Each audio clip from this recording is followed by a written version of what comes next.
Good evening everyone. मैं हूँ सोनल गोयल और मैं आईएएस ऑफिसर हूँ। 2008 बैच है मेरा। और आज आपके सबके साथ में मैं फेसबुक लाइव सेशन काफ़ी समय बाद मैं आज आप सबके साथ जुड़ पाई हूँ। कुछ मेरी फैमिली में कुछ इशू रहा जिसकी वजह से मैं नहीं जुड़ पाई, ऑनलाइन में प्लेटफॉर्म्स पे नहीं आ पाई। मेरे जो पिलर स्ट्रेंथ मेरी लाइफ के रहे हैं हमेशा, मेरे father, he left us on 24th of October.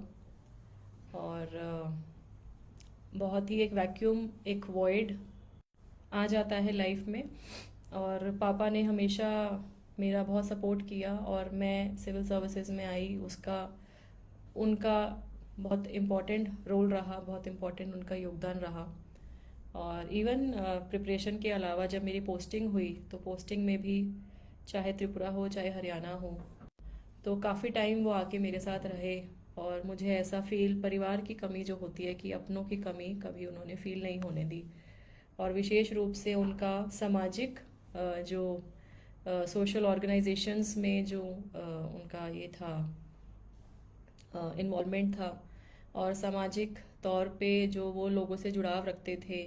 हमारा जहाँ पे घर है, जहाँ मेरे पेरेंट्स का घर है, पीतमपुरा पुष्पांजलि एनक्लेव में दिल्ली में, तो वहाँ उन एक मंदिर है, जिस मंदिर में शिव शक्ति मंदिर, जिसमें उन्होंने कई साल एज ट्रेजरर निस्वार्थ भाव से उन्होंने सेवा करी। इसके अलावा कई एनजीओज और सोशल ऑर्गेनाइजेशन के साथ जुड़े थे। और विशेष रूप से एजुकेशन को बहुत महत्व देते थे। एजुकेशन सिर्फ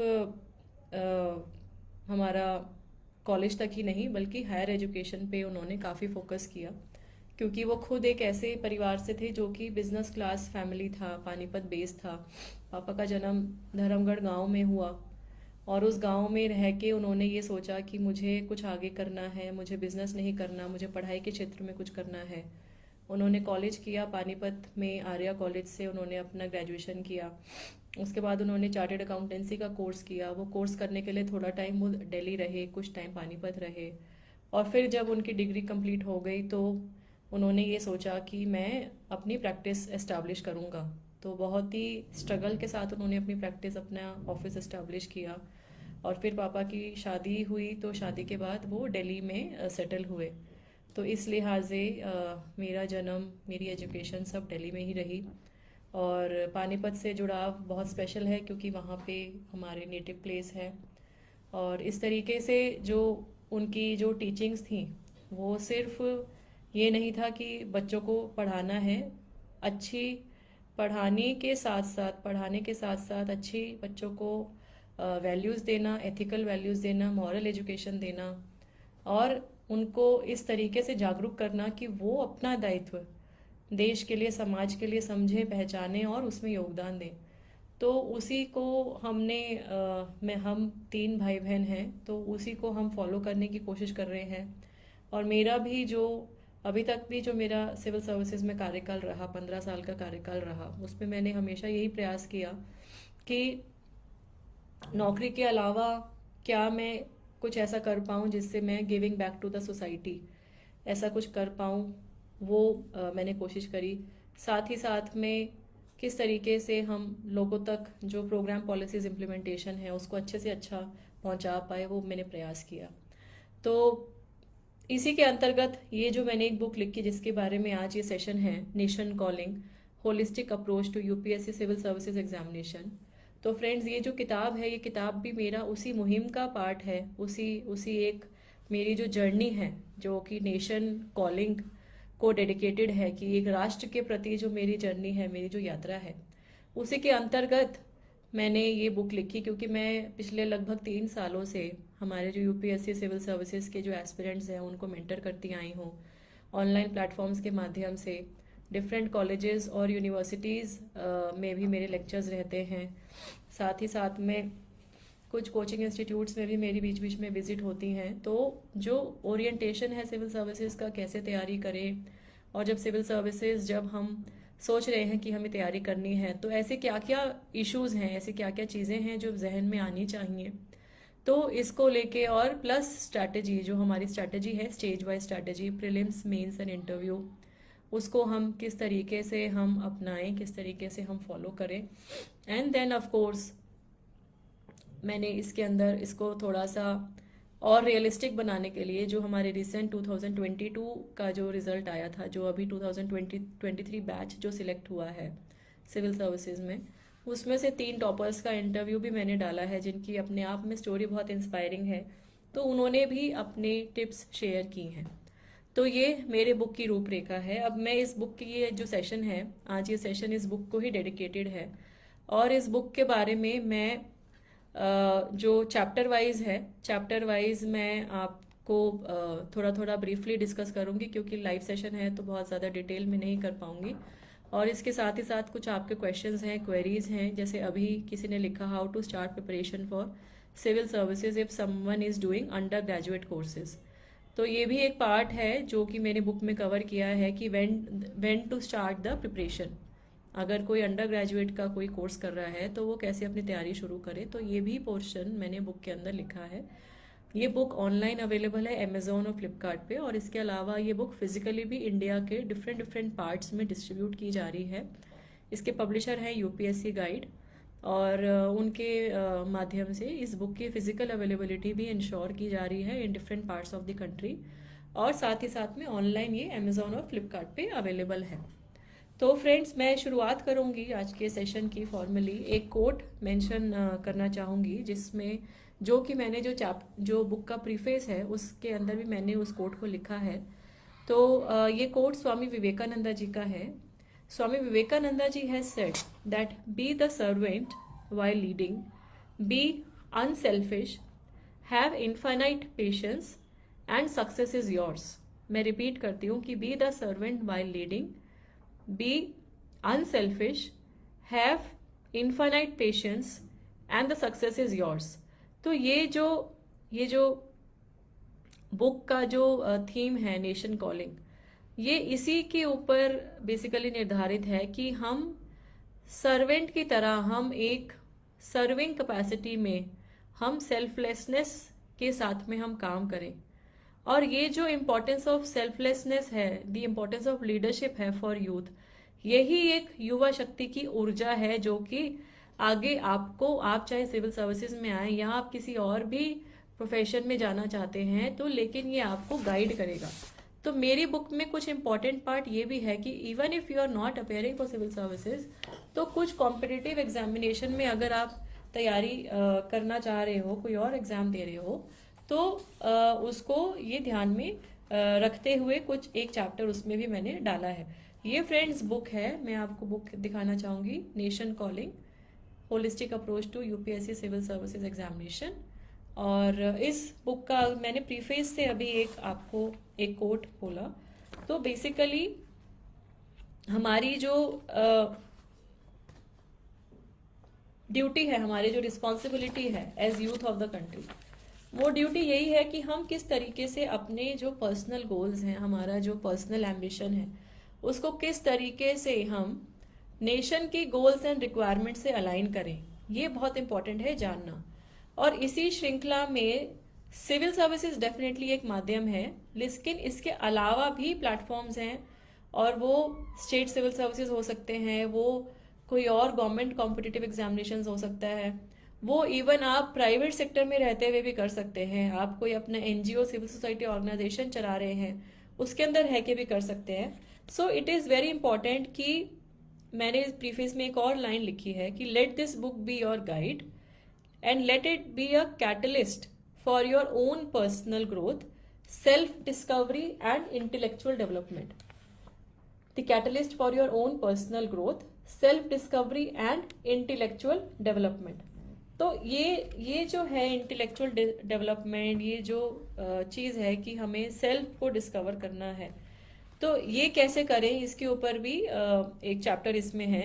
एंड डेफिनेटली मेरा एक फ्रेज है, जो कि फ्रेज मैं हमेशा मेरे जहन में रहता है और मैं बोलती भी हूँ, challenge your own limits, challenge your own limits. तो मतलब हमारी जो लिमिट्स हैं, हमारी जो सीमाएं हैं, हम उन सीमाओं को निरंतर चैलेंज करते रहें और उससे बाहर निकल के कैसे हम अच्छा परफॉर्म करें, कैसे हम ऊंचाइयों तक पहुंचे, ये बहुत इंपॉर्टेंट है हमें ध्यान में रखना। तो now coming to the chapters, किसी ने कमेंट बॉक्स में ये लिखा है कि मैम ये बुक हिंदी है या इंग्लिश में है। फ्रेंड्स, ये बुक अभी मेरी फर्स्ट बुक है, तो मेरा क्योंकि इंग्लिश मीडियम रहा है तो मैंने इसको इंग्लिश मीडियम में पब्लिश किया है, बट मेरी कोशिश है कि आने वाले कुछ समय में इसको हिंदी में भी ट्रांसलेट हम करें, तो हिंदी मीडियम के स्टूडेंट्स भी, ताकि इससे फ़ायदा उठा पाए, उनको थोड़ा सा बेनिफिट हो। तो अब मैं चैप्टर वाइज फ्रेंड्स अगर बात करती हूँ, तो सबसे पहला चैप्टर जो है प्रीफेस के बाद जो सबसे पहला चैप्टर है वो है importance of civil services in nation building. तो सिविल सर्विसेज क्यों इम्पोर्टेंट है? तो सिविल सर्विसेज में देखिए, हमें सबको पता है कि एक आपको अपॉर्चुनिटी मिलती है, और सबसे इम्पोर्टेंट क्या है कि जब हमारे देश ने जब इंडिपेंडेंस प्राप्त की, तो उसके इंडिपेंडेंस के बाद सरदार वल्लभ भाई पटेल जी ने इसको, जो कि फर्स्ट होम मिनिस्टर थे इंडिया के, इंडिपेंडेंट इंडिया के, उन्होंने 21 अप्रैल 1947 को ही रिकग्नाइज सिविल सर्विसेज, एंड उन्होंने बोला ये steel frame of the country है, this is the steel frame of the country, on 21 अप्रैल 1947। और 21 अप्रैल को ही हम नेशनल सिविल सर्विसेज डे भी सेलिब्रेट करते हैं, जिसमें हम डिफरेंट सिविल सर्विसेज में जो ऑफिसर्स हैं, उन्होंने जो अच्छा कंट्रीब्यूशन किया देश के लिए, उनको फेलिसिटेट किया जाता है नेशनल लेवल पे। तो article 312 provides for the constitution of all India services. So all India services are being mandated in the constitution by virtue of article 312, article 312। और जब हम बात करें कि जो रोल्स हैं सिविल सर्वेंट्स क्या रोल प्ले करते हैं, तो हमें सबको पता है कि कोई भी इमरजेंसी हो, कोई भी कैटास्ट्रॉफ आए, हमने देखा किस तरीके से कोविड-19 पेंडेमिक में सिविल सर्वेंट्स ने अक्रॉस कंट्री, अक्रॉस सर्विसेज किस तरीके से अपना इफेक्टिव योगदान दिया। हम देखते हैं कि हमारे डे टू डे एडमिनिस्ट्रेशन में, चाहे वो लॉ एंड ऑर्डर हो, चाहे वो रेवेन्यू हो, चाहे वो प्लानिंग हो, चाहे वुमेन एंड चाइल्ड डेवलपमेंट हो, हर डिपार्टमेंट की स्कीम्स की इम्प्लीमेंटेशन में सिविल सर्विसेज का बहुत इम्पोर्टेंट योगदान है। तो इसके साथ साथ में जो डेवलपमेंट का जो अपॉर्चुनिटी मिलता है, it gives you an opportunity of contributing towards the development of the nation at a very young age. इसके साथ साथ फ्रेंड्स, जो हमारा चैलेंजेस हैं, वो चैलेंजेस ये हैं कि this is a transferable job, और कई बार आप बहुत कुछ करना चाहते हो, बट पॉलिटिकल इंटरफेरेंसेज हैं, पॉलिटिकल इन्फ्लुएंसेस हैं, and then there are there is a dynamic paraphernalia, जिसमें media, press, judiciary, civil society organisation, public at large, जो कि आपको उस तरीके से काम नहीं करने देते हैं, या फिर वो जो डायनामिक्स हैं that affects your service delivery, that affects your decision making. So this is important to understand कि सिविल सर्विसेज में सिलेक्शन कंपैरेटिवली इजी है, लेकिन उसमें जब आप सर्विस में आते हो, तो जिस नोशन से आप, जिस एम से सर्विस में आए हो, उसको कंटिन्यू करके नौकरी में आगे बढ़ते रहना, that is a bit difficult and that is challenging. But officers करते आए हैं, अच्छा काम कर रहे हैं, चैलेंजेस को फेस करके वो अपनी अपनी पर्सनल और प्रोफेशनल लाइफ को बैलेंस करके चलते आए हैं और अपना महत्वपूर्ण योगदान दे रहे हैं। So this is about civil services. So my point is कि अगर आप सिविल सर्विसेज के बारे में अगर आप सोच रहे हैं कि आपको देना है, तो सबसे पहले इसके न्यूएंसेस समझने होंगे कि सिविल सर्विसेज क्या है, सिविल सर्विसेज का जो है मायना क्या है, उसमें आप अगर आते हैं तो आपको क्या चैलेंजेस फेस करने पड़ेंगे, आपकी लाइफ में किस तरीके से आगे बढ़ेगी। तो ये थोड़ा सा आपको जो है आपको ध्यान में रखना है। तो अब जो नेक्स्ट है वो फ्रेंड्स चैप्टर है, वो है माई यूपीएससी जर्नी। तो माई यूपीएससी जर्नी जो है, जिसमें मैंने बेसिकली अपने मेरे लगभग 15 साल का जो एक्सपीरियंस है वो थोड़ा सा यहाँ शेयर किया है, also I have shared about my journey of coming into civil services, कि मैं कैसे सिविल सर्विसेज में आई। और क्योंकि मैंने काफ़ी प्लेटफॉर्म्स पे अपनी जर्नी शेयर की है कि मैं कैसे आई, तो मैं आज इस सेशन में नहीं कवर कर रही हूँ। बट मेरा पॉइंट ये है कि जब भी हम तैयारी कर रहे हैं तो सबसे इम्पोर्टेंट क्या है कि हमारी तैयारी में चैलेंजेस आएंगे, हमारी तैयारी में प्रॉब्लम आएंगी, लेकिन it is your resilience, it is your hard work and it is your determination.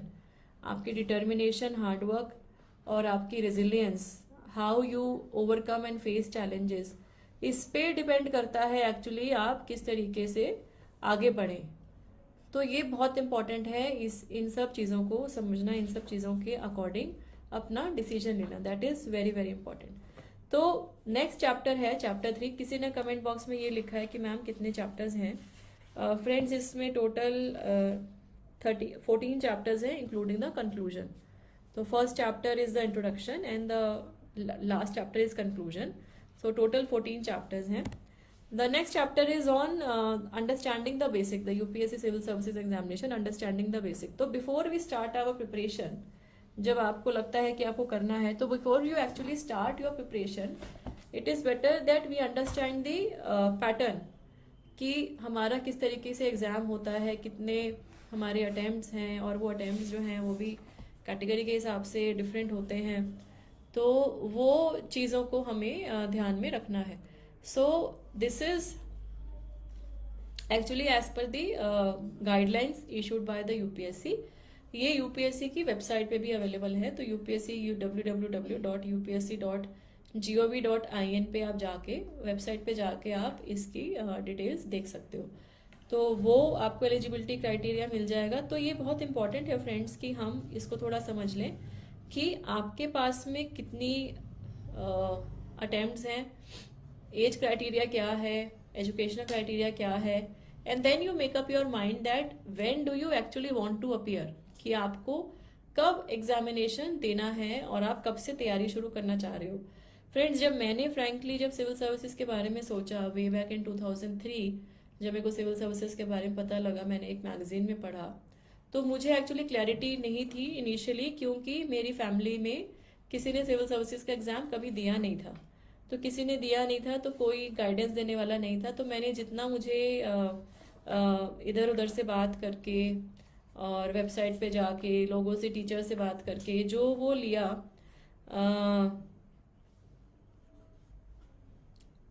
अपना डिसीजन लिया, वो उसी के बेसिस पे लिया। तो मुझे ये लगता है कि अगर मुझे उस टाइम में कोई ऐसी बुक मिली होती जिसके अंदर यूपीएससी के बारे में ये सब चीज़ें भी होती कि यूपीएससी का एग्ज़ाम कैसे दिया जाए, यूपीएससी में मतलब इस सर्विस में आने के बाद क्या पॉजिटिव है, क्या नेगेटिव है, तो मुझे लगता है, एंड देन पैटर्न क्या होता है, स्ट्रैटेजी क्या होनी चाहिए, तो मुझे लगता है कि मेरी जर्नी थोड़ी सी और आसान शुरुआत में एटलीस्ट रहती। तो इसी को मद्देनज़र रखते हुए मैंने ये बुक लिखी है। और इस बुक का मेन पर्पस ही ये है कि जो एस्पिरेंट्स जो बिल्कुल नए हैं, जिनको आइडिया नहीं है कि सिविल सर्विसेज क्या है, लेकिन उनके जहन में है कि हमें ये देना है, तो उनके एटलीस्ट उनका जो माइंडसेट है उसमें उनको मदद मिले। साथ ही साथ में हम तैयारी पे कैसे फोकस करें और तैयारी कैसे करें, वो इम्पॉर्टेंट पार्ट है जो कि इस बुक में मैंने कवर करने की कोशिश की है। Then the next chapter friends is about the strategies for effective preparation, chapter 4। तो फ्रेंड्स मैं एक और बात बोलना चाहूँगी कि मैंने अपनी बुक में हर चैप्टर में कोशिश की है कि कोई एक एनेक्डोट मैंने लिखा है। हर बुक में एक एनेक्डोट लिखा है, और anecdote basically N inspiring anecdote जो कि मुझे इंस्पायर करता आया है। और आप भी अपने राइटिंग में, कहीं आप अपने एसे में, अपने मेंस में आंसर राइटिंग में आप कहीं पे यूज़ कर सकते हो। तो इस चैप्टर 4 जो है उसका एनेक्डोट मैंने लिखा है, by failing to prepare you are preparing to fail, mister Benjamin Franklin. Benjamin Franklin ji का लिखा हुआ एक कोट है, by failing to prepare you are preparing to fail. तो अगर आप तैयारी नहीं करोगे तो डेफिनेटली आप फेल होने की कगार पे हो, आपको सक्सेस नहीं मिलेगी। तो इसमें फ्रेंड्स जो मैंने चीज़ें की हैं उसमें बेसिकली मैंने एक तो प्लानिंग के ऊपर ध्यान दिया कि किस तरीके से आपका जो टाइम अवेलेबल है आपको उसको डिवाइड करना है, क्योंकि आप सपोज नेक्स्ट ईयर अगर आपको एग्जाम देना है तो अभी तो वी आर ऑलरेडी नवंबर, तो अभी तक तो तैयारी शुरू हो जानी चाहिए। इनफैक्ट तैयारी का हाफ पार्ट तो खत्म हो जाना चाहिए था। तो इसके अंदर मैंने एक 12 मंथ ओवरऑल स्ट्रैटेजी के बारे में भी बात की है, जिसमें मैं ये बोलती हूँ कि अगर फॉर एग्जाम्पल अगर किसी व्यक्ति को प्रीलिम्स 2024 अपीयर करना है तो at least 1 year before the prelims an aspirant should start the preparation. तो 1 ईयर बिफोर प्रीलिम्स मतलब अप्रैल मई में उनको तैयारी स्टार्ट कर देनी चाहिए। और इनिशियली जो 6 महीने हैं, इनिशियली 6 महीने हमें फोकस करना है प्री और मेंस, मतलब हमारा जो सिलेबस है उसको कवर करने की कोशिश करनी है। इनिशियली 6 महीने it is for foundation link. देन उसके बाद में जो नवंबर से अगले 3-4 महीने हैं उसके अंदर हम मेंस के ऊपर ध्यान दें। मेंस के ऊपर ध्यान अभी देना इसलिए ज़रूरी है क्योंकि जब हमारा प्रीलिम्स हो जाता है उसके बाद जब मेंस देने का टाइम आता है तो उसमें गैप बहुत कम रहता है। The gap is hardly like 2.5-3 months. तो उसमें आप पूरी तैयारी नहीं कर सकते, इसलिए पहले बेटर क्या है कि हम मेंस के अपने जो क्वेश्चंस हैं, जो क्वेश्चन आंसर्स राइटिंग है वो करें, ऐसे राइटिंग पे ध्यान दें। साथ ही साथ में मेरी जो स्ट्रैटेजी थी फ्रेंड्स वो ये थी कि मैं जो भी मटेरियल पढ़ती थी, जो भी बुक पढ़ती थी, जो भी किताब पढ़ती थी, जो भी नोट्स पढ़ती थी, तो मैं उस पर अपनी हैंड रिटन चिट्स बना के स्टेपल कर लेती थी, ताकि मैं जब रिवाइज कर रही हूँ तो मुझे पूरा पूरा चैप्टर ना पढ़ना पड़े। मैं सिर्फ वो सिनॉप्सिस जो मैंने बनाया है, जो कि मुझे समझ में आ रहा है, मैं सिर्फ वो सिनॉप्सिस को पढ़ती थी और मैं इस तरीके से अपनी तैयारी मैंने करी। आपका तरीका अलग हो सकता है, but I tried to make my own notes and then share it put it in the main material so that when I am flipping through the pages during revision तो मैं उन notes को ही देखूं rather than looking at the entire thing। और साथ ही साथ में जो हमारा फिर जब प्रीलिम्स आता है, प्रीलिम्स से फिर 2-3 महीने पहले हमें प्रीलिम्स की फोकस आना है। तो ये जो 12 मंथ का फॉर्मूला है वो ये है कि इनिशियली आपके 5 से 6 महीने फाउंडेशन लिंक पे है जिसमें आप प्री और मेंस की तैयारी कर रहे हो। फिर 3 से 4 महीने नेक्स्ट जो है उसको आप मेंस पे डिवोट करो, मेंस के ऊपर ध्यान दो, and then you again come to your prelims preparation when the prelims are about to be there. तो इस तरीके से हम जो तैयारी कर रहे हैं तो डेफिनेटली आपकी तैयारी अच्छी होगी। और इसके साथ साथ मैंने एक और इस चैप्टर में एक फॉर्मूला, एक एक्रोनिम यूज किया है जिसको मैंने बोला है VGPA, vision goal plan and action. Vision goal plan and action. तो फ्रेंड्स ये VGPA क्या है कि विजन इज आवर ओवरऑल गोल, कि आपको अगले 3 साल बाद, अगले 5 साल बाद जीवन में क्या अचीव करना है, what is it that you want to achieve in your life. And then goal is the short term goal, कि आपका शॉर्ट टर्म गोल क्या है।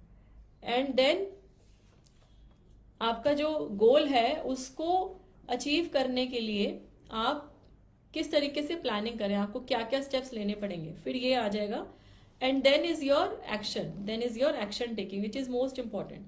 तो इसीलिए हमें जो है, हमारे जो गोल्स हैं, हमारा जो विजन है, उसको रियलिस्टिक और एक्शन ओरिएंटेड और टाइम बाउंड हमें रखना होगा ताकि हम उसको अचीव कर पाए। Setting to high goals is also not wise, ठीक है। तो उस तरीके से हमें इस पे ध्यान देना है।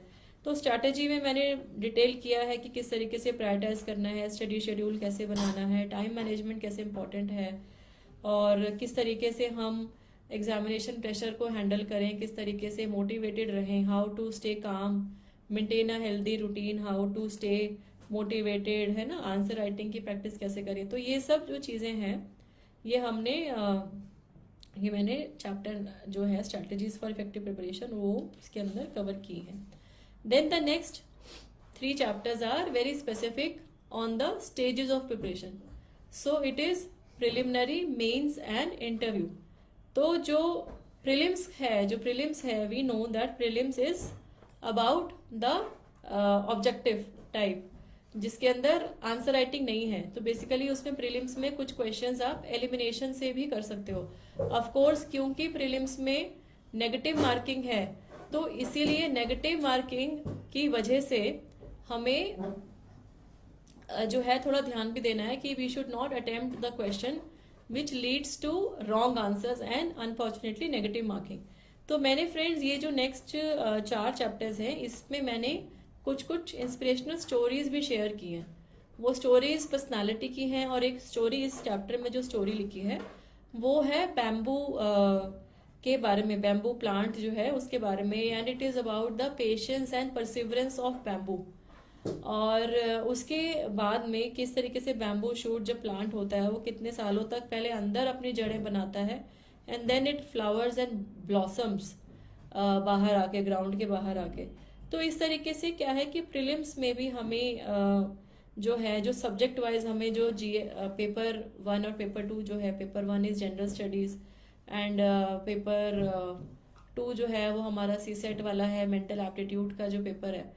तो उसमें हमें जनरल स्टडीज में जब हम बात करें तो current affairs and then your topics of history, polity, geography, international relations, economics, science and technology, वो सब हमें करना है। और साथ ही साथ में फिर जब सी सेट का है तो उसमें क्योंकि मेंटल एबिलिटी और मेंटल एप्टीट्यूड को टेस्ट करते हैं तो वो इम्पॉर्टेंट है, उसकी प्रैक्टिस करना। तो इम्पॉर्टेंट ये है कि आपका सिलेबस भी कवर हो, plus you should be updated with your current affairs, and it is also important to take mock test. तो मॉक टेस्ट जो MCQ टेस्ट होते हैं इन एग्जाम स्टिमुलेटेड कंडीशंस, और ये जरूरी नहीं है कि आप कोचिंग में ही जाएं, these exam stimulated conditions can also be at your home. आप जहाँ पे भी पढ़ाई कर रहे हैं, एट योर स्टडी प्लेस, वो वहाँ पे आप क्रिएट कर सकते हो। Then the next thing, next chapter friends is about the conquering the main examination. Mains examination में मैं 2-3 बातें बोलना चाहूंगी कि हमारा बहुत इम्पोर्टेंट है कि हमें जो पता है, हमारी जो नॉलेज है, जो हमारे को आइडिया है, वो हमारा ट्रांसलेट हो हमारी आंसर्स के अंदर। और वो ट्रांसलेट कैसे होगा? वो ट्रांसलेट तभी होगा जब आप आंसर राइटिंग प्रैक्टिस करो। तो जो मैंने बात इनिशियली बताई कि मैं अपने खुद के नोट्स बनाती थी, जो मैं पढ़ रही थी उसके साथ ही मैं उसको टाई कर लेती थी, अपने नोट्स को स्टेपल कर लेती थी। तो इसी तरीके से आप कर सकते हैं, या आपका कोई और तरीका है वो भी अपना सकते हैं। लेकिन इम्पॉर्टेंट क्या है कि repeated revisions is the key. और रिपीटेड रिविजन्स के साथ साथ में हम जो लिख रहे हैं, हम जो जो कंटेंट आप लिख रहे हैं, that should be a quality content. That is also very very important. So your ability to write will improve only when you practice. So repeated revisions and repeated practice, they are very very essential as far as the mains examination is concerned. और इसमें हमें पता है कि out of total 9, 2 are qualifying. One is English, one is another vernacular language paper. और उसके अलावा जो 7 पेपर हैं उसमें 4 GS के पेपर हैं, and then of course we have 1 ऐसे paper and 2 papers on our optional. तो ऑप्शनल कैसे चूज करें उसके बारे में भी मैंने लिखा है, ऑप्शनल कैसे चूज करें, आंसर राइटिंग की प्रैक्टिस कैसे करें, how to paragraph your, how to structure your essay, that is also very very important. तो essay के लिए भी फ्रेंड्स हम पहले से ही प्रिपरेशन जब कर रहे हैं उस टाइम में हम व्हाट डू आई मीन, हम स्ट्रक्चर्स क्रिएट करके रखें। और उसके अंदर कुछ जो आजकल तो अब ऐसे का पैटर्न भी चेंज हो गया थोड़ा सा। हमारे टाइम में सिंगल ऐसे लिखना होता था, अब जो है 2 ऐसे लिखने होते हैं। तो 2 ऐसे के पॉइंट ऑफ व्यू से भी, क्योंकि आपको वो फ्लो बनाना पड़ेगा, so before you actually start attempting, it is important that you make a flow, you make एक रफ आप स्ट्रक्चर क्रिएट कर लो एग्जाम में अपना आंसर लिखने से पहले, back side of the answer sheet. तो उस पे एंड देन आपको उसमें केस स्टडी डालनी है, कोई डायग्राम्स डालने हैं, कोई स्ट्रक्चर्स डालने हैं, तो वो इम्पॉर्टेंट है। और मेंस के लिए भी फ्रेंड्स सबसे इम्पॉर्टेंट मैं यही बोलूँगी कि मॉक टेस्ट ज़रूर दें। और मॉक टेस्ट में आप कोशिश करो कि एग्जाम स्टिमुलेटेड कंडीशंस के अंदर आप अपीयर हों। Do not take it for fun. मतलब मैंने स्टूडेंट्स को ये देखा है, एस्पिरेंट्स को ये देखा है कि वो जैसे प्रीलिम्स दे रहे हैं तो वो इसलिए दे रहे हैं कि उनको एक्सपीरियंस लेना है, कि दे के देखते हैं कि कैसा है। तो ये कैसे संभव है कि आप अपना अटेम्प्ट वेस्ट कर रहे हैं? I really do not understand कि आपको एक्सपीरियंस लेने के लिए आप अटेम्प्ट कैसे वेस्ट कर रहे हैं। चाहे मान लिया आपके पास 6 अटेम्प्ट है, लेकिन ईच अटेम्प्ट इज क्रूशल ना। जब आप इंटरव्यू की स्टेज तक भी पहुंचोगे तो जो इंटरव्यू बोर्ड है वो ये देखेगा ना कि आप वहां पे फर्स्ट अटेम्प्ट में गए हो या फोर्थ अटेम्प्ट में गए हो या लास्ट अटेम्प्ट में जा रहे हो। So do not waste your attempt. जितना भी आपने तैयारी की है उसके हिसाब से अपने घर पे प्रैक्टिस करो। आप जहाँ पढ़ाई कर रहे हो वहाँ करो, आप अपने फ्रेंड्स के साथ पढ़ रहे हो उनके साथ पढ़ाई करो, कोचिंग इंस्टीट्यूट ज्वाइन किया है तो वहाँ पे पढ़ाई करो। But examination just for the purpose of gaining experience नहीं देना है, बिल्कुल नहीं देना है। And be true to yourself. आप खुद से कभी भी झूठ मत बोलो। ये एग्जाम में सबसे इम्पोर्टेंट क्या है कि आपकी कमिटमेंट खुद के साथ कैसी है। What is your commitment and your own trust in your capabilities, that is very very important। अगर मैं अपनी बात करूं तो मेरा सिलेक्शन सेकेंड अटेम्प्ट में हुआ। जब फ्रेंड्स मैंने फर्स्ट अटेम्प्ट में दिया, मैंने प्रीलिम्स लिखा, मैंने मेंस लिखा, लेकिन मुझे इंटरव्यू कॉल नहीं आया। फ्रैंकली मेरे पास में उससे पहले मैंने कभी फेलियर नहीं देखा था। फेलियर नहीं देखा था का मतलब क्या कि मैं उससे पहले हमेशा क्लास में like from 7th to 12th मेरा डीएवी पब्लिक स्कूल पुष्पांजलि एन्क्लेव से मेरी पढ़ाई हुई, तो मैं क्लास में टॉप 3 में जनरली रहती थी। तो मैंने जब यूपीएससी की तैयारी करी, वो भी प्राइवेट सेक्टर को छोड़ के, घर में बहुत ही डिबेट हुआ, इनिशियली कोई अग्री नहीं हुए थे। तो मैंने जब ये सब जद्दोजहद के साथ में जब अपना कॉरपोरेट करियर छोड़ के, क्योंकि मैं सीएस कर चुकी थी, एलएलबी मेरी साथ में चल रही थी, मेरी placement being in Shri Ram college of commerce at that time merit list, मेरी प्लेसमेंट कंपनीज में हो चुकी थी और अच्छी कंपनीज में हो चुकी थी, और मैं पार्ट टाइम जॉब कर रही थी।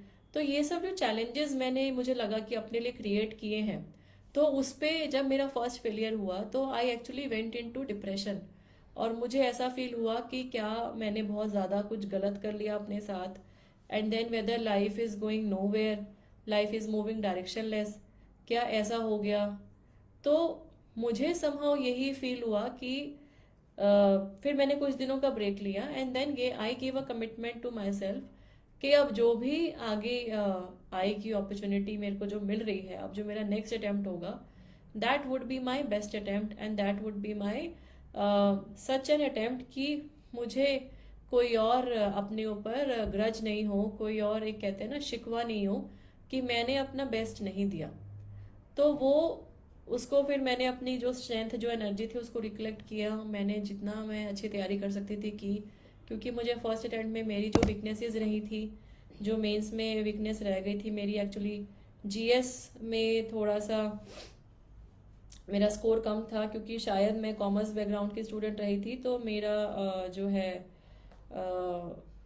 उस तरीके का ओरिएंटेशन थोड़ा कम था। मैंने मतलब 10th के बाद से मैंने हिस्ट्री और पॉलिटी ये सब पढ़ा नहीं था, तो मेरा उसमें नंबर कम आए थे। तो फिर मैंने उस पर बहुत ज़्यादा ध्यान दिया, मैंने अपने ऑप्शनल्स पे ध्यान दिया, I worked on my essay, and then frankly thankfully with my efforts, with support of my parents, my father mother and my family, and of course with the blessings of Almighty, मैंने clear किया। मेरी अपने batch में selection हुआ, all India rank 13th आई, और वो selection हुआ। उसके बाद में त्रिपुरा काडर मैंने ज्वाइन किया, और तब से लेके अब तक मैंने एक ही चीज़ सीखी है कि आप कुछ भी कर रहे हो तो आपके एफर्ट्स में आपकी खुद की जो ट्रूथ है और आपकी जेन्युइननेस और आपकी जो कमिटमेंट खुद के लिए है, वो सबसे ज़्यादा इंपॉर्टेंट है।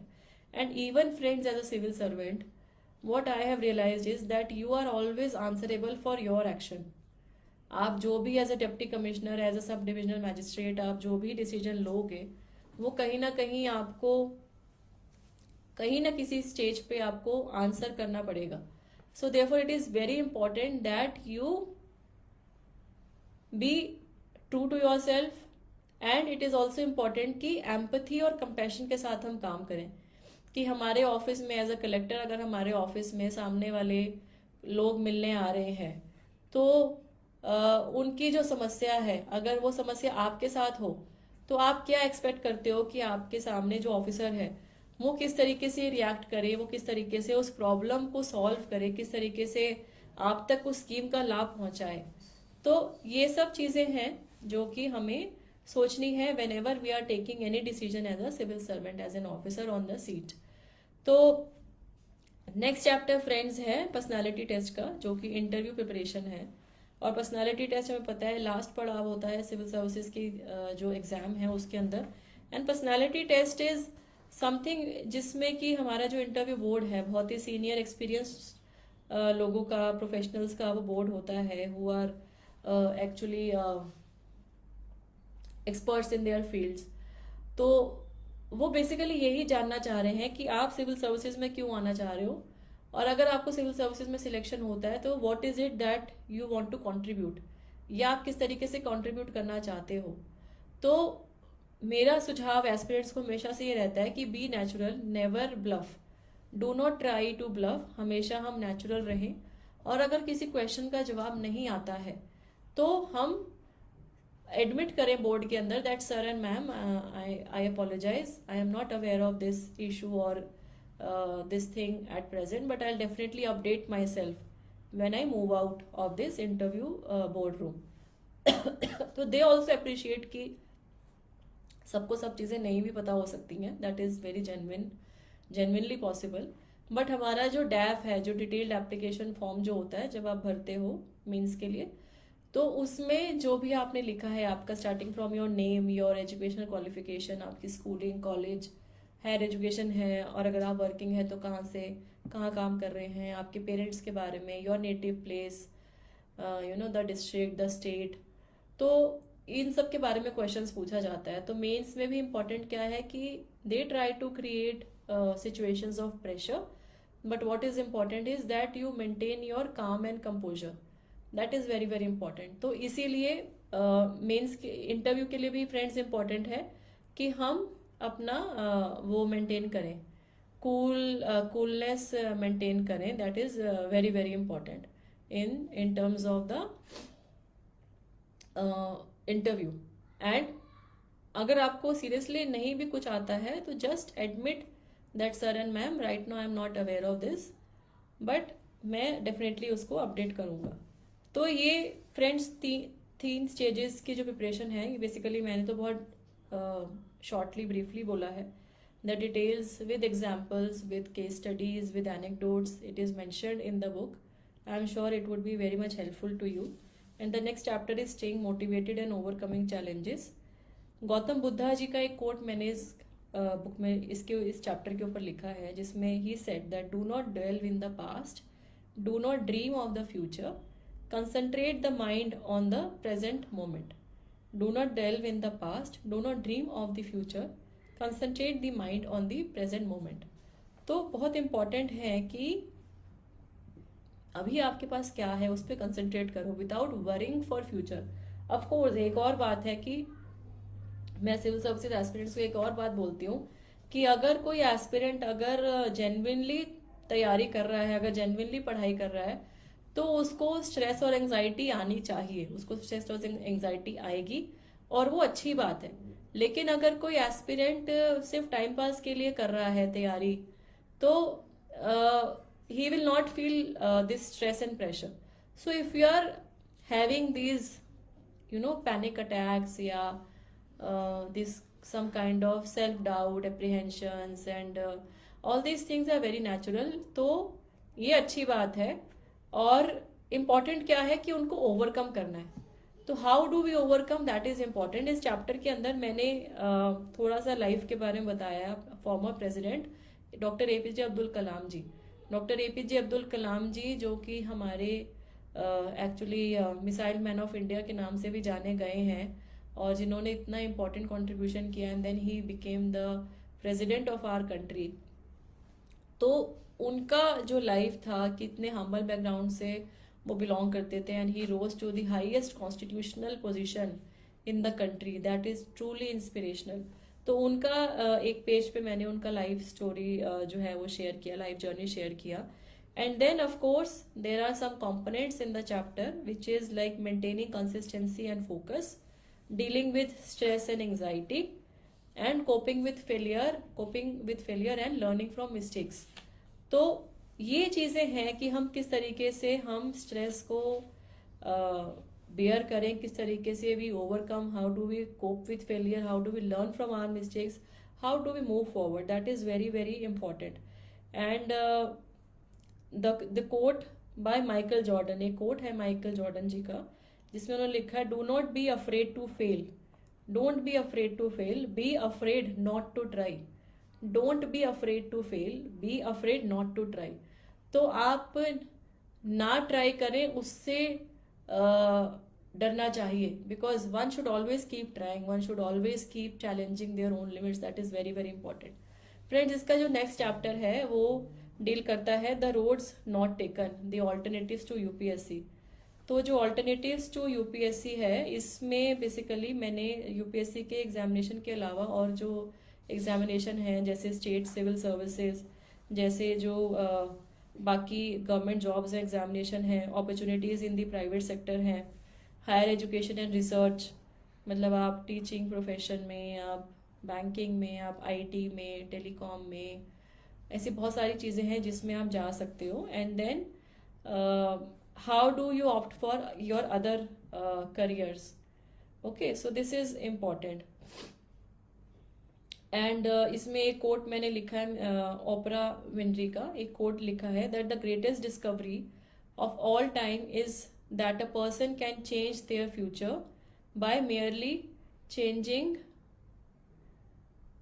their attitude. The greatest discovery of all time is that a person can change their future by merely changing their attitude. तो हमारा जो एटीट्यूड है, हमारा जो जीवन लाइफ के प्रति जो दृष्टिकोण है, जो ओरिएंटेशन है, वो बहुत इंपॉर्टेंट है। इसीलिए I always advise the aspirants that it is very very important to stay positively motivated, to have that positive self belief, that is very very important. Next chapter friends, क्योंकि अभी already 40 minutes हो गए session के, तो I just want to complete in another 10 minutes और so the next chapter is on the role of women in bureaucracy. So bureaucracy में, civil services में महिलाएं किस तरीके से अपनी छाप छोड़ रही हैं, किस तरीके से अपना वर्चस्व एस्टैब्लिश कर रही हैं, परफॉर्म कर रही हैं हर चैलेंजिंग सिचुएशन में, उसको मैंने इसमें लिखा है। माननीय प्रधानमंत्री श्री नरेंद्र मोदी जी का एक कोट है, उन्होंने बोला कि women in bureaucracy are a force for good and they are making a difference in the lives of millions of people. Women in bureaucracy are a force for good, they are making a difference in the lives of millions of people and they are helping to make India a better place, they are helping to make India a better place. So this is very very important that we recognise, we nurture, क्योंकि जो अभी जो selection हो रहा है, अभी recently जो 2022 के जो रिजल्ट आए, जो कि 23 बैच है, उसमें almost 34% of the total selection is female aspirants, female candidates. तो अगर हमारी 1/3% अभी महिलाएं आई हैं, तो हम ज़रूर आशा करें कि अगले कुछ सालों में this figure should rise to at least 50%। और अगर हम इसको कंपेयर करें कि जब सिविल सर्विसेज में सिलेक्शन होना शुरू हुआ था, तो जब madam Anna Raza Malhotra way back in 1951 she became the first women ICS officer of India. And definitely तब से लेके अब तक बहुत पॉजिटिव चेंजेस आ रहे हैं, लेकिन अभी भी कुछ हर्डल्स हैं विमेन ऑफिसर्स के लिए। वर्क एंड फैमिली लाइफ को बैलेंस करना, that is still a challenge, but I think they are definitely making a significant contribution, they are making their presence felt and they are shattering the glass limits which have been set for them in the society. Then friends, इसमें एक जो next important part है इस book का, वो part है success stories and interview. तो success stories and interview में, क्योंकि मुझे लगा कि मैंने तो 15 साल पहले क्वालिफाई किया था, तो अभी क्योंकि पैटर्न भी चेंज हो रहा है, तो I have requested 3 officers and they graciously accepted sorry my request. तो उनके इंटरव्यूज हैं इस बुक के अंदर, they have shared their insights and journey. So one officer is Miss Deepika Agarwal, she is from state of Sikkim and she also did her graduation in commerce from SRCC and very beautifully she has written her journey of perseverance, how she managed time, how actually she selected optional और कैसे तैयारी करी, basically बहुत inspirational journey है। The next writeup is by an officer Dwij Goyal, he is from Meerut Uttar Pradesh, he got all India rank 71 in this examination and engineering उन्होंने NIT Bhopal से की, और इसके बाद में बहुत ल्यूसिडली, बहुत इफेक्टिवली उन्होंने जो है बुक्स के नाम भी इसमें लिखे हैं, और किस तरीके से नोट्स बनाए जाएं, किस तरीके से आंसर राइटिंग की जाए, and how do we improvise our answers, that is one very important part. And उन्होंने एक पार्ट लिखा है ना, how I scored 315 marks in anthropology. Basically उनका जो ऑप्शनल था एंथ्रोपोलॉजी, उसमें उन्होंने किस तरीके से उन्होंने उन्होंने लिखा है कि किस तरीके से उन्होंने मार्क्स इसमें किए। नेक्स्ट स्टोरी है, वो स्टोरी है एक बहुत ही इंस्पायरिंग ऑफिसर की, सूरज तिवारी।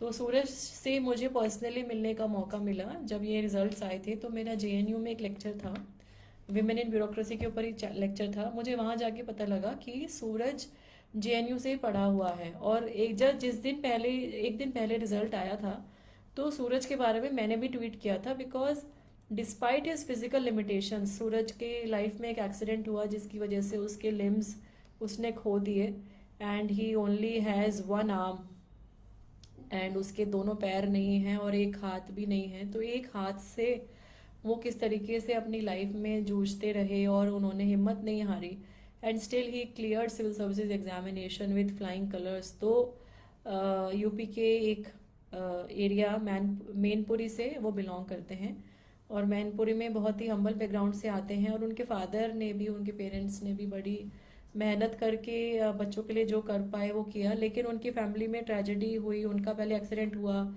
फिर उनके जो हैं उनके I think brother also expired अगले कुछ टाइम में। तो कहते हैं ना कि एक फैमिली पॉइंट ऑफ व्यू से बहुत ज़्यादा उनकी लाइफ में स्ट्रगल रही। But then despite all this setbacks he actually fought it bravely, and उन्होंने जो एग्ज़ाम दिया तो वो एग्ज़ाम में उस तरीके से उन्होंने फ्लाइंग कलर्स के साथ में पास किया। और he actually is an example of perseverance, determination, your own grit, and I think inner motivation. Suraj से जब भी मेरी मेरी दो बार एक बार तो फिज़िकल मुलाकात हुई, एक बार मैंने फिर लाइव सेशन भी किया था, जो ऑफिसर सिलेक्ट हुए थे तो उसमें लाइव इंटरेक्शन भी सूरज ने ज्वाइन किया था।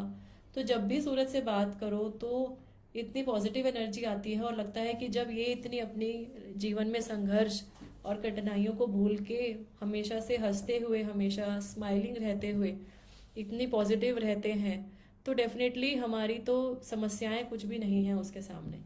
सो his life story is definitely an inspiration, and I am very proud कि उनका ये जो राइटअप है वो मेरी बुक का पार्ट है।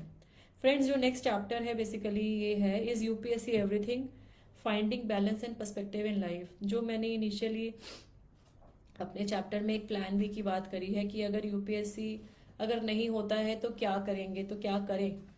तो मेरे फादर ने ही मुझे ये सजेस्ट किया था, having a plan B in life. तो सम पीपल से कि plan B is for losers, some people actually say that plan B वही लोग रखते हैं जो शुरुआत में जिनको अपने ऊपर विश्वास नहीं होता। But I actually do not agree. मुझे ये लगता है कि जब हमारा हम 100% एफर्ट दे रहे हैं, बट इस एग्ज़ाम का पैटर्न ही ऐसा है that it has students from all across the country, and it has students from different backgrounds, and 10 lakh के आसपास एस्पिरेंट्स फॉर्म भरते हैं प्रीलिम्स का, and selection is in few hundreds. So कई बार बहुत अच्छे अच्छे कैंडिडेट्स भी रह जाते हैं। तो इसीलिए ये है कि आप अगर अपने जीवन के 2 3 5 साल अगर इसमें डिवोट कर रहे हैं, अपने यूथ, अपना प्राइम ऑफ यूथ अगर आप डिवोट कर रहे हैं, then you should understand that अगर इसमें नहीं होता है तो आप क्या करोगे, थोड़ा सा वो जहन में रखना चाहिए। Otherwise once when you are failing then you will be totally clueless. So and that is more even more disheartening, वो और ज़्यादा परेशान करता है। तो इसीलिए मैंने भी प्लान भी अपना लाइफ में रखा। मेरा प्लान भी ये था कि अगर मेरा सिविल सर्विसेज में सिलेक्शन नहीं होता तो मैं कॉर्पोरेट सेक्टर ज्वाइन करती, और कॉर्पोरेट सेक्टर में जब थोड़ा सा स्टेबल हो जाती तो जो मेरा इंटेंशन है लोगों के लिए काम करने की, उसके लिए मैं अपना एक NGO civil society organisation establish करती, and then I would have contributed my bit towards the society. तो इस तरीके से थोड़ा सा जहन में रखिए। और finding balance and perspective in life में finding a purpose, your plan B, and your ability of embracing failure and adaptability, that is very very important. How do we embrace failure and how do we make ourselves adaptable, that is very very important. And of course your personal well-being, your physical and mental well-being, that is very very important. Friends, इसके बाद में जो chapter है, ये chapter मेरी journey को detail करता है फ्रॉम माय बचपन से लेके मेरे अभी तक 15 साल. So the chapter is written my journey navigating the pathways of achievement from academia to administration. तो एजुकेशन से लेके एडमिनिस्ट्रेशन में मैं कैसे आई और मेरे क्या क्या चैलेंजेस रहे, क्या लैंडमार्क्स रहे, किस तरीके से मैं आगे बढ़ी, कुछ चीज़ें मैं कर पाई, काफ़ी कुछ चीज़ें मैं नहीं भी कर पाई. तो ये जर्नी का चैप्टर मैंने डाला है. And then of course the chapter of conclusion which is also divided into 2 parts, the final words of encouragement and your preparing for your life of service and commitment. So preparing for your life of service and commitment, इस chapter से मैं 2-3 lines friends आपके लिए बोलना चाहूँगी कि जो final words of encouragement है उसमें से कि dear friends, I invite you to reflect on the profound meaning behind your pursuit of a career in the civil services. Beyond the hours of study, the stacks of books and the sleepless nights lies a higher purpose, a purpose that embodies service, dedication, and a commitment to uplifting the lives of countless fellow citizens. And from addressing the challenges during preparation for the UPSC CSE examination to becoming a catalyst for positive change. This commitment is not just a duty but a privilege, the one that places you in a position of immense influence and impact. The title of civil servant carries with it a profound responsibility. A responsibility to stand up for justice, to advocate for the marginalized, and to strive for well-being of all citizens.